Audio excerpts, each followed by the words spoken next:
So you're on the campaign side. So Yeah. so which emails or which campaigns are your favorite ones to send out, and which one do you really want to avoid those?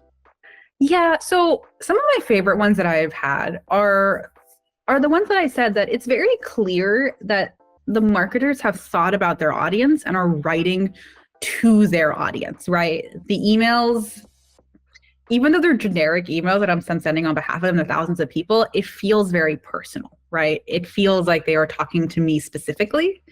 And that is such a good feeling, right? And there's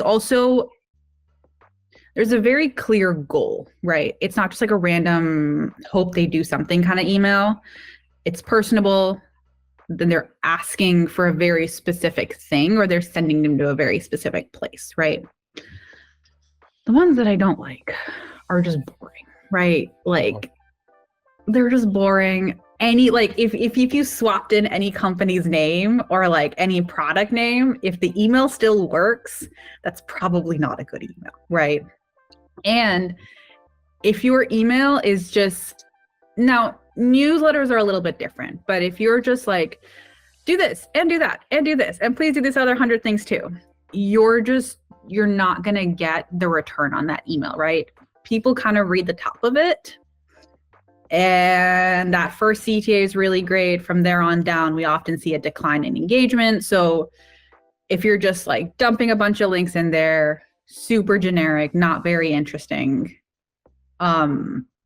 it's not going to do well. The other thing, the best emails also render really well, right? Like the experience of receiving the email in your inbox is really crisp and smooth, right? So, and that doesn't mean that they're like very fancy emails, right? Some of them are very simply designed. Some of them are very fancily designed. But when they hit your inbox, it is just a nice, pleasant experience to engage with that email. The not great emails, they feel janky. Somebody clearly hasn't double checked the rendering in a tool like Litmus or Email on Acid to make sure it's good across all platforms. It just feels like you're getting an email from 2000 and you're like, what is this nonsense? Why is it in my inbox, right? Like, forget the content. You just see the email and you're like, I don't want to read this today.